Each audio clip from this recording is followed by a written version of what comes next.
You're sitting on $100,000, and Dave has one question for you.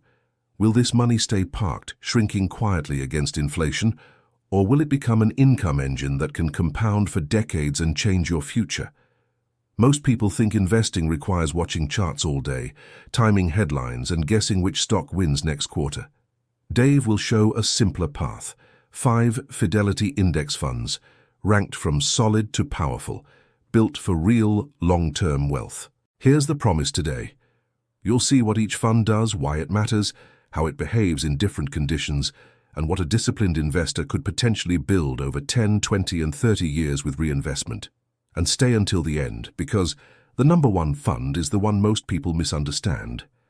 It can look volatile in the short run, but over long horizons, it has historically delivered the kind of acceleration investors dream about.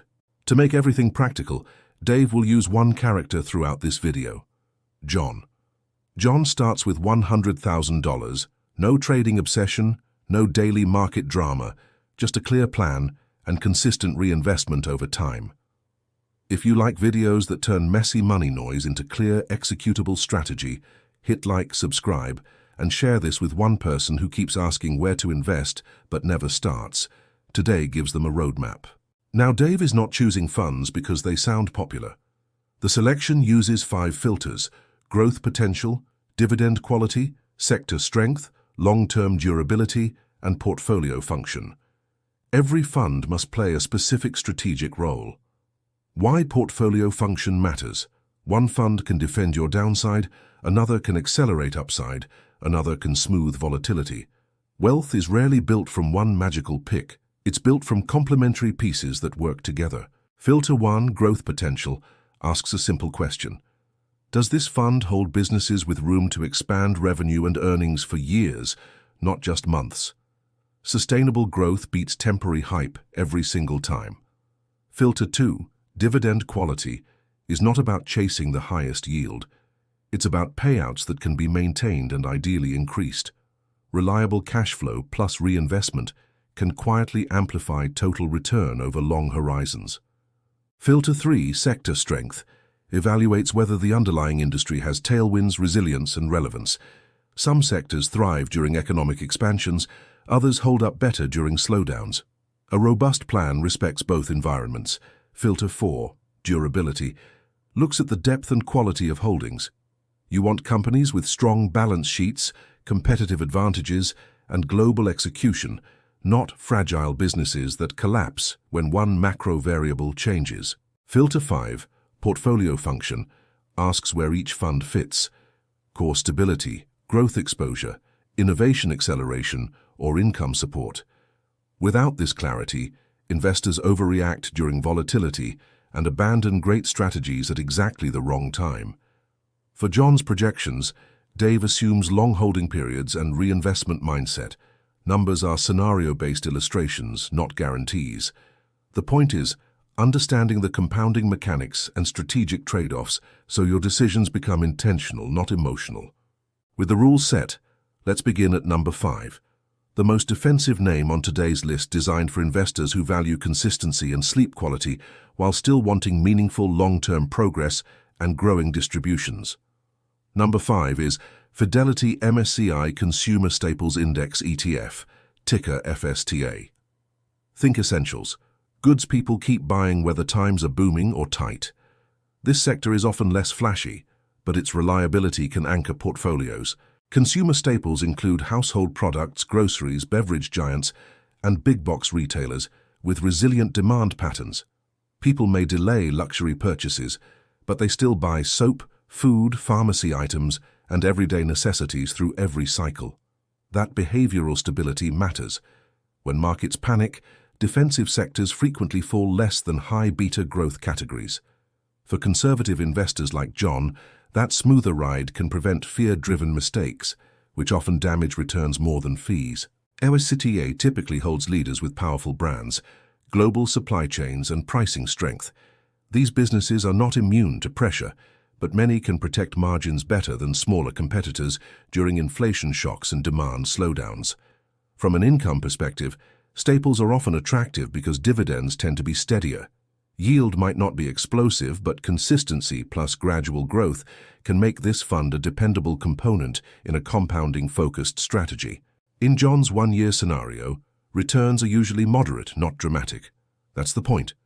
FSTA's role is less about fireworks and more about preserving trajectory while still advancing capital, especially when broader markets get unpredictable. Stretch to 10 years and the story improves. Reinvested distributions begin to matter more, and consistent compounding can produce a surprisingly strong total value, particularly for investors who keep adding and ignore short-term noise. At 20 years, defensive compounding becomes easier to appreciate. Slow, resilient progress stacks. This is where many investors realize that avoiding major drawdown behavior mistakes can be just as important as chasing maximum upside. By 30 years, John could see a portfolio contribution that feels far larger than expected from a boring fund. Boring can be profitable when it keeps you invested through every cycle without panic exits. FSTA's biggest strength is psychological and structural stability. Its biggest limitation is that it may lag aggressive sectors during euphoric bull markets. That's why it's a foundation piece, not the whole portfolio by itself. If your profile is cautious, income-aware and long-term disciplined, number 5 deserves attention. It won't win every year, but it can help you stay in the game long enough for compounding to do serious work. Now we move to number 4, where growth steps forward. This fund targets consumer discretionary businesses, the companies people spend on when confidence rises, wages improve, and households feel comfortable buying beyond core necessities. Number 4 is Fidelity MSCI Consumer Discretionary Index ETF, ticker FDIS.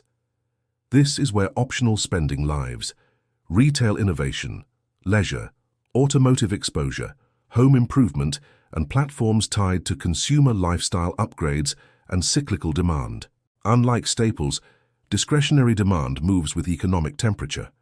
In strong expansions, this sector can run fast. In slowdowns, it can cool quickly. That makes volatility higher, but upside potential often meaningfully stronger over time.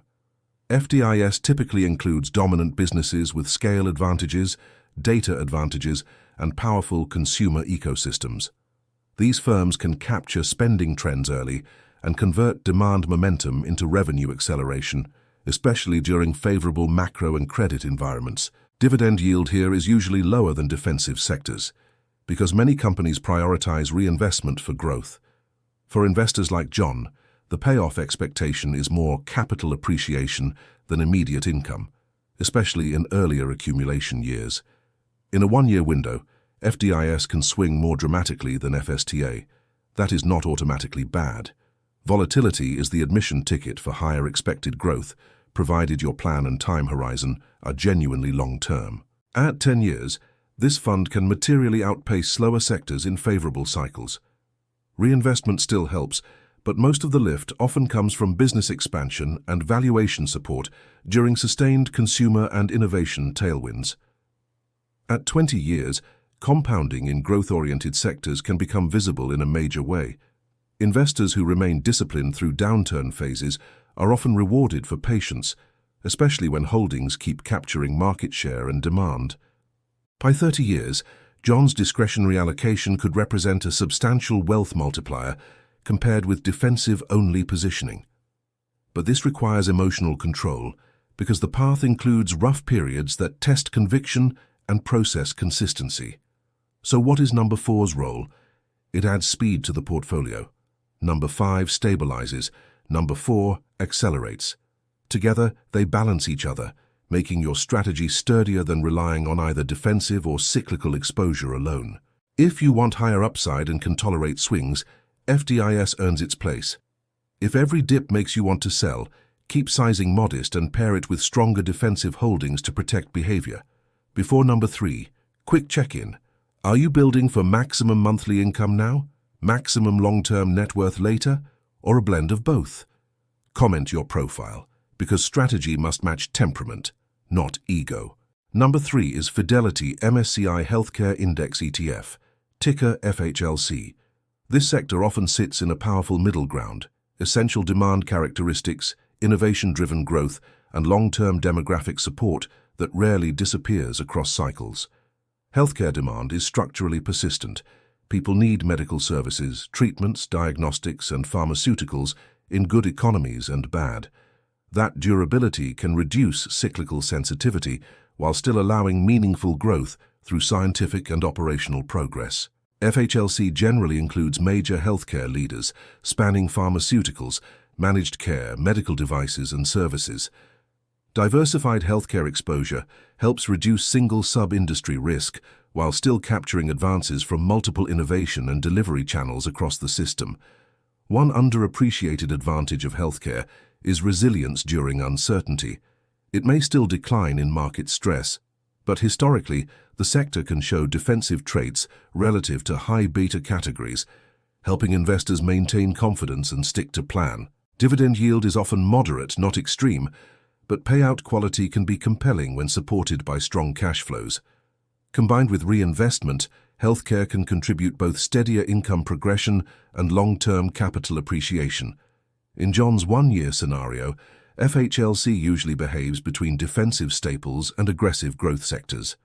That positioning is useful because portfolios need anchors that still participate in upside without relying on perfect macro timing. At 10 years, this fund can produce strong compounded outcomes, especially when innovation cycles and demographic trends reinforce each other. Investors often underestimate how powerful steady, non-hyped growth can become over extended horizons. At 20 years, healthcare exposure can look increasingly strategic rather than optional.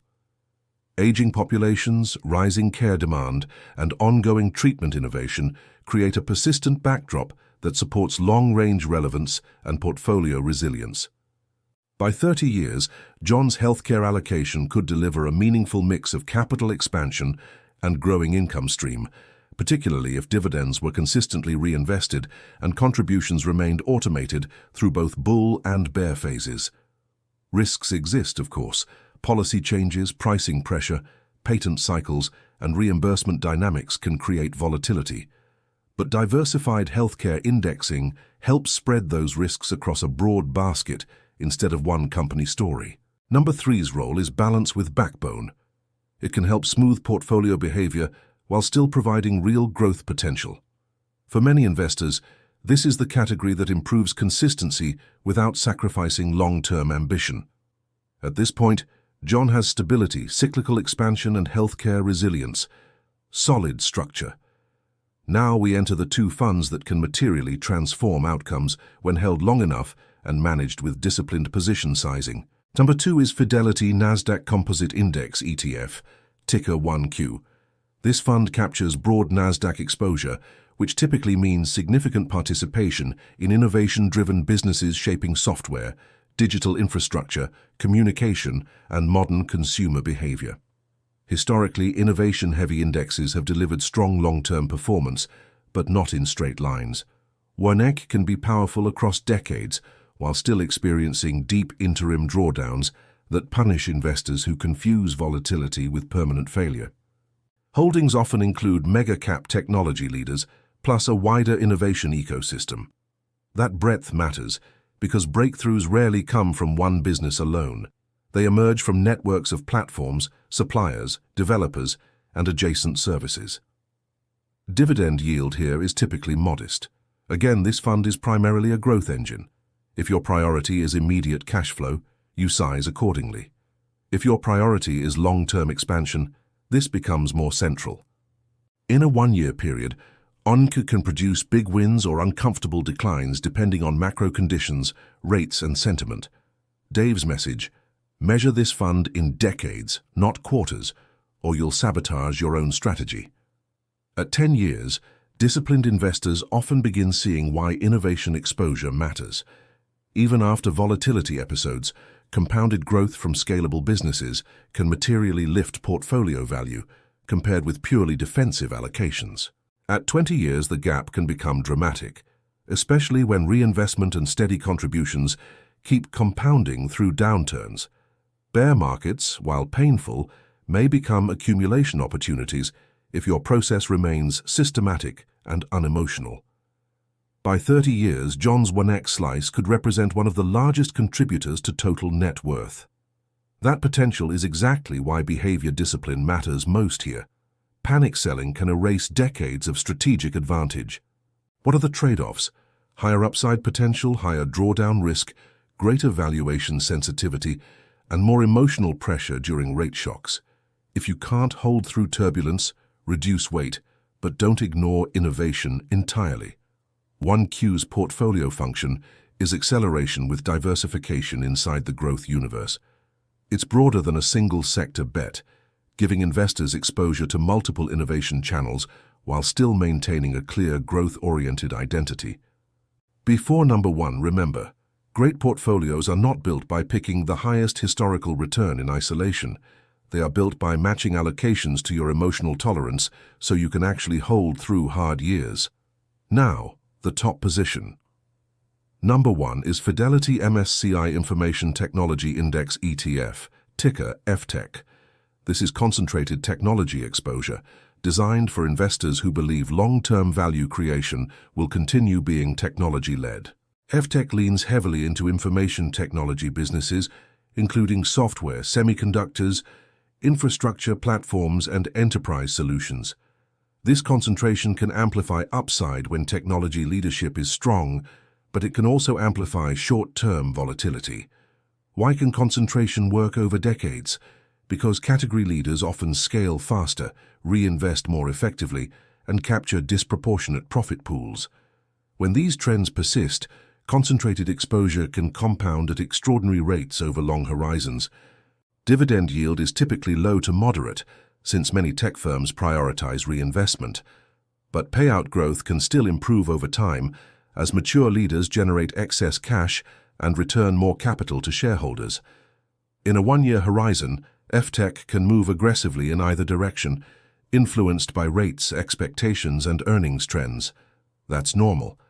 The strategic case is built on structural innovation cycles, not annual prediction accuracy. At 10 years, concentrated tech exposure can produce outcomes that start separating serious wealth builders from average savers, especially when investors reinvest and continue contributions during weaker periods rather than retreating to cash. At 20 years, the compounding impact can look transformational. Businesses that dominate digital infrastructure and productivity ecosystems may continue scaling globally, which can materially increase index value and portfolio contribution over long time frames. At 30 years, this fund has potential to generate extraordinary wealth contribution in favorable long-run scenarios. Not certainty, potential. Dave emphasizes this distinction because intelligent optimism must always be paired with risk management. Main risk, concentration. If technology underperforms for extended periods, returns can lag diversified alternatives. Solution, position sizing, strategic diversification, and periodic rebalancing, not emotional all-in bets based on recent performance headlines. So why is FTech number 1? Because for investors with long horizons and strong discipline, it offers one of the most direct, scalable ways to capture technology-driven value creation across the global economy. Now let's turn ranking into action. Dave's core principle: stop searching for one perfect fund. Build a blend where each fund has a job, and together they create durability, growth, and compounding momentum. For conservative profiles, heavier weighting in defensive and healthcare funds with smaller growth allocation can reduce emotional stress and improve consistency. You may compound slightly slower, but often with better behavior and fewer panic mistakes. For balanced profiles, combine stability sleeves with meaningful growth sleeves. This approach targets solid upside while managing drawdown intensity, helping investors stay invested through cycles instead of changing strategy every stressful headline. For aggressive profiles, larger 1Q and FTech exposure can maximize long-term upside potential, but only if you accept volatility as part of the game and commit to process discipline during inevitable market dislocations. John's biggest edge is not fund selection alone. It's automation. Automatic contributions, automatic reinvestment, and scheduled reviews remove emotion from routine decisions, which is where most investors quietly lose compounding power over time. Step 1 for you. Define the target. Do you want future monthly income, net worth growth, or both? Without a defined target, every market move feels like an emergency instead of normal portfolio movement. Step 2. Choose initial allocations aligned with your risk tolerance. Keep it simple enough to execute consistently. Complexity often sounds sophisticated, but simple systems usually outperform because people can actually follow them. Step 3. Automate contributions and reinvestment today, not next month. Compounding rewards time in the market, and delays are expensive. The perfect allocation started late often loses to the good allocation started now. Step 4. Rebalance on schedule, not on emotion. Rebalancing forces you to trim relative winners and add to relative laggards with discipline, maintaining your intended risk profile across changing market conditions. Step 5. Review annually with clear metrics. Track contribution consistency, allocation drift, income growth, and long-term progress toward your target. Avoid judging strategy quality by short-term returns alone. That's performance theater, not investing. If you're deploying $100,000, consider phased entry if it helps behavior. A structured plan can reduce emotional stress while still getting capital invested. The key is committing to a schedule and honoring it. For viewers with smaller amounts, this strategy still applies. The principles scale down beautifully. Whether your starting amount is $1,000 or $100,000, consistency, diversification, and reinvestment remain the same wealth mechanics. Let's recap the ranking clearly. Number 5, FSTA, defensive stability and dependable progression. Number 4, FDIS, cyclical consumer growth. Number 3, FHLC, resilient healthcare expansion. Number 2, WONQ, broad innovation acceleration. Number 1, FTC, concentrated tech power. Each fund answers a different portfolio need. Together they create a layered system: defense, participation, resilience, acceleration, and concentration. That structure can help you stay invested and compounding through every stage of market behavior. And that is the real secret Dave wants you to remember. Wealth is rarely built in dramatic moments. It is built in repeated, boring actions, allocating wisely, investing regularly, reinvesting faithfully, and refusing to quit. If this breakdown helped, post your investor profile in the comments, conservative, balanced, or aggressive. Then, share your 10-year target number. Public goals create accountability, and accountability increases follow-through when motivation fades. Also tell Dave whether you want the next video to build a model portfolio for $100,000, $50,000, or $10,000 using this same framework with clear percentage allocations and rebalancing rules.